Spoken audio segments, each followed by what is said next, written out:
Assalamualaikum warahmatullahi wabarakatuh. Sugeng enjing para siswa. Gimana kabarnya? Insya Allah semuanya dalam keadaan sehat walafiat. Sebelum Ustazah menyampaikan materi selanjutnya, Ustazah akan mengingatkan kembali untuk minggu lalu ada tugas bahasa Jawa yaitu babakan aksara Jawa.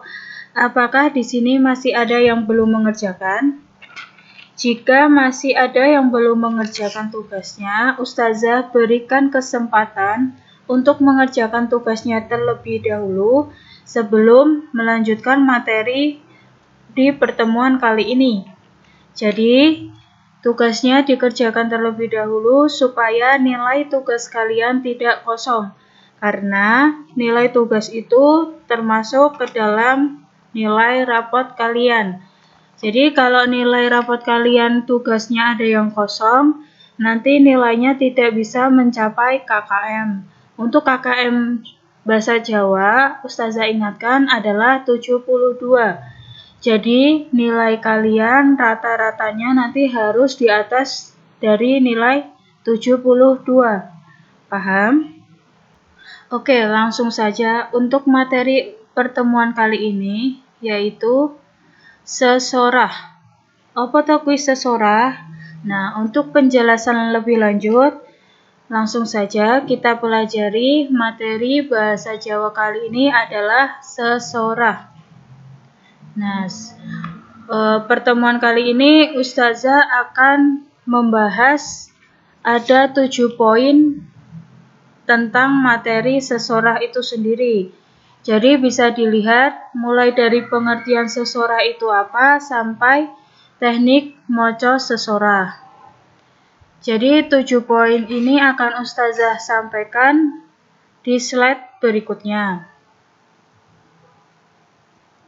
Nah, pengertian sesorah. Apa to kuwi sesorah? Sesorah utawa sesorah Jawa utawa tanggap wacana yaiku njlentrehake ide utawa pokok pikiran kanthi wujud tembung-tembung kang dipocapake marang wong akeh. Jadi, sesorah adalah bab yang menjelaskan ide atau gagasan pokok dengan wujud kata-kata yang diucapkan kepada orang banyak. Nah, kalau dalam bahasa Indonesia, sesorah itu dikenal dengan pidato. Jadi, pidato itu diucapkan kepada orang banyak. Jadi, tidak mungkin pidato itu hanya diucapkan untuk satu orang saja. Itu namanya percakapan atau dialog. Nah, ancas sesorah. Ancas itu apa toh? Ancas itu adalah tujuan. Tujuan dari pidato itu sendiri adalah menehi hiburan. Ancase maksudnya tujuannya supaya acara iku bisa sumringah lan meriah. Pamicara mengandharake babagan kang gawe seneng lan bungah. Uga nganggo basa kang santai lan raket. Jadi, tujuan dari sesorah itu yang pertama memberikan hiburan. Dalam memberikan hiburan menggunakan bahasa yang santai, tidak menggunakan bahasa yang resmi atau yang formal, dan sifatnya untuk senang atau gembira. Yang kedua, menehi kawruh. Ancase supaya pamireng mangerteni babagan kang diandharake pemicara. Jadi memberikan kawruh. Kawruh itu adalah pengetahuan. Dan ingkang pungkasan atau yang terakhir, ajak-ajak. Ancase tujuannya supaya pamirenge gelem nindakake kaya apa kang dikarepake pemicara. Sesorah iku umume jenise sesorah kampanye arep pemilihan umum. Jadi, untuk tujuan sesorah yang terakhir ini, yang ajak-ajak ini adalah memberi pengaruh kepada orang lain supaya dia bisa mengikuti apa yang dikehendaki oleh pembicara. Nah, ini biasanya dipakai untuk kampanye pemilihan umum. Jadi tujuan dari sesorah itu ada 3, yaitu menehi hiburan, menehi kawruh, lan ajak-ajak. Langsung saja. Kaanane. Yang dimaksud kaanane sesorah di sini adalah suasana. Suasana ketika kalian berpidato atau kalian sesorah. Nah, yang pertama ada kaanan resmi. Kaanan resmi lumrahe pamicara maca naskah kang wis dicepakake supaya ora salah anggone pidato, lan naskah iku biasane kasimpen kanggo arsip. Pamicara ora bisa ngandharake sesorahe sakarepe dhewe amarga wektune wis diatur. Jadi untuk suasana atau kaanan resmi ini biasanya naskah sudah disiapkan dan waktunya juga sudah diatur karena mengingatkan lagi karena ini resmi, jadi semuanya sudah diatur, sudah dipersiapkan dan nantinya naskahnya itu disimpan sebagai arsip. Yang kedua, kaanan setengah resmi. Pamicarane bisa ngandharake sesorah rada longgar, nanging kesan resmi kudu tetep digatekake.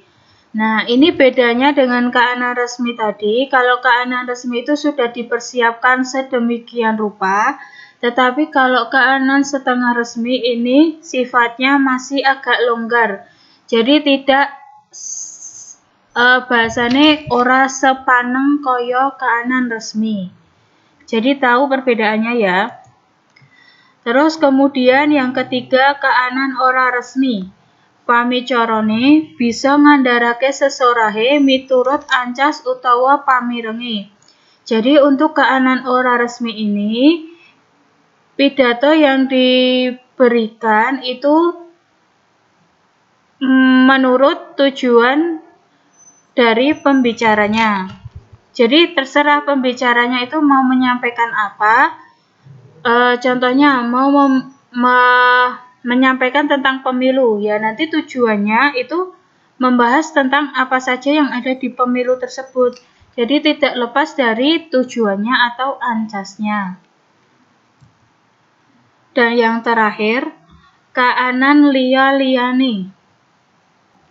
Nah, maksudnya kaanan liya-liyane di sini pamirenge itu bisa dilihat cara menyampaikannya dengan cara duduk atau berdiri, waktunya pagi atau siang. Nah, itu bisa dimasukkan ke dalam kaanan liya-liyane. Kalau tadi kaanan resmi itu naskah sudah dipersiapkan, waktu sudah diatur, dan naskahnya disiapkan sebagai arsip atau disimpan sebagai arsip. Kalau kaanan setengah resmi tadi, dari kaanan resmi itu lebih longgar, jadi tidak terpatok waktu yang sudah diberikan. Kalau kaanan ora resmi itu tergantung dari tujuan apa yang akan disampaikan atau materi yang akan disampaikan itu apa saja. Terus yang terakhir atau ingkang pungkasan itu kaanan liya-liyane itu cara dari pidato itu disampaikannya bagaimana. Bisa dengan cara duduk atau berdiri, waktu pagi atau waktu malam, itu termasuk dalam kaanan liya-liyane. Selanjutnya, cara nulis sesorah. Nah, di sini ada 4 poin yang harus diperhatikan dalam cara menulis pidato atau sesorah. Yang pertama, nemtokake tema atau topik. B. Nemtokake ancas atau tujuan. C. Ngumpulake bahan. Maksudnya di sini bahan yang akan dibuat untuk melakukan pidato. D. Nggawe cengkorongan atau kerangka. Urut-urutane nggawe sesorah. Nah, di sini bisa dibaca dari poin A sampai poin E. dipahami, ini ada perbedaannya, mulai dari salam pambuka sampai panutup utawa wasana basa.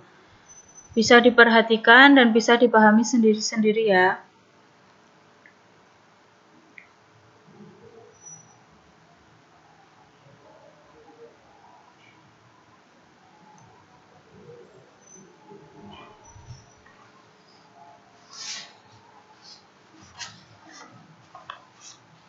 Oke, lanjut. Nah, teknik maca sesorah. Tata cara maca sesorah kuwi kaperang dadi papat. Ingkang kapisan yaiku metode naskah. Ancas metode iki yaiku bisa ngindari kekurangan lan kaluputan amarga metodene iki wis nyawisake teks sadurunge kanthi bener lan becik.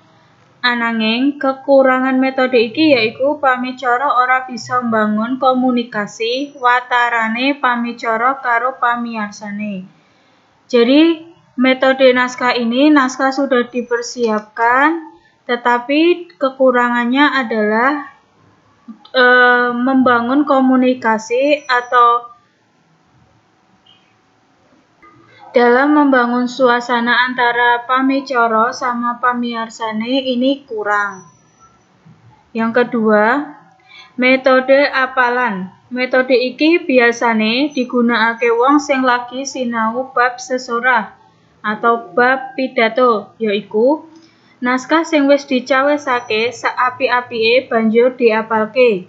Kekurangane metode iki yaiku amarga konsentrasine marang apalan, pocapane monoton ora ana irama, lan sesorahe kaya wong maca teks. Jadi kalau tadi metode naskah itu naskah sudah dipersiapkan dan dibaca, tetapi kalau metode apalan ini naskah sudah dipersiapkan dan dihafalkan, bukan dibaca.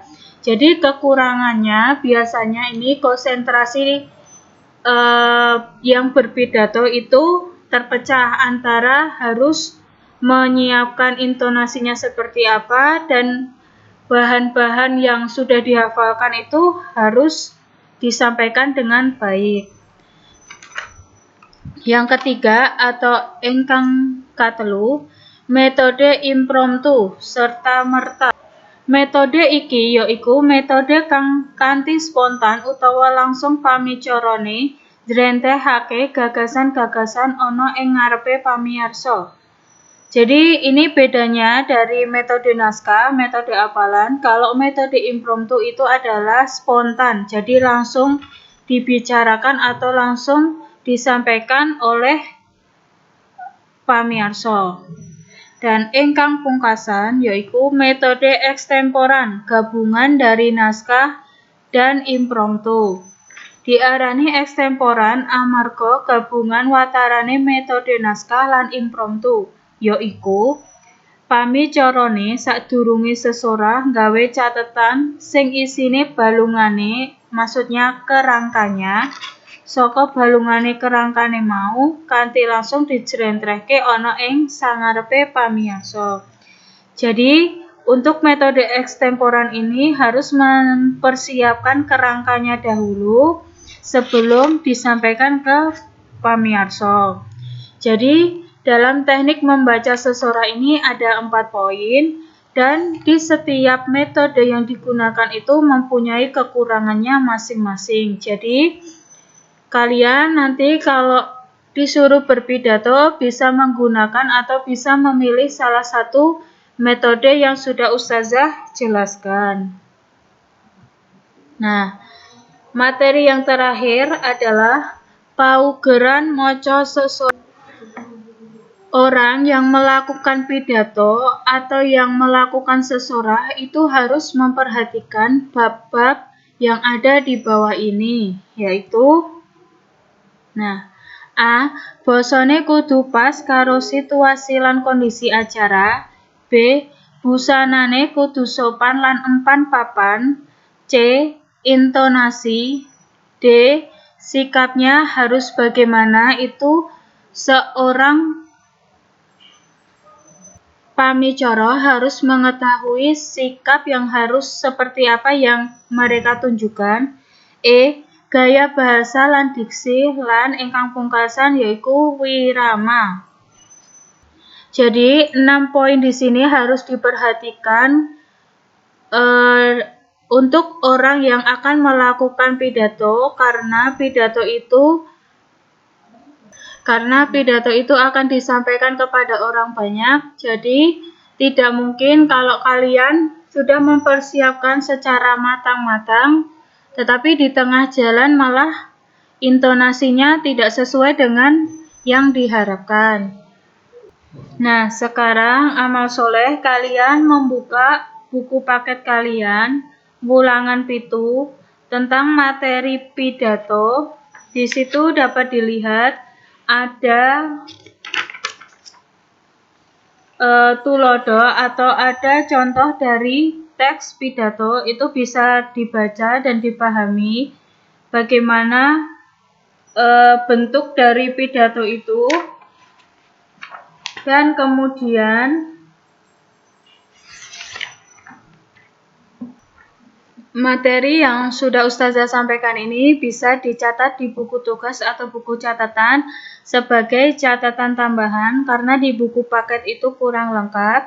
Jadi amal solehnya dicatat di buku tugas atau buku catatan sebagai catatan tambahan. Dan untuk materi babakan sesorah cukup sampai di sini. Atas perhatiannya, Ustazah syukuri, alhamdulillah, jazakumullahu khairan, dan wassalamualaikum warahmatullahi wabarakatuh.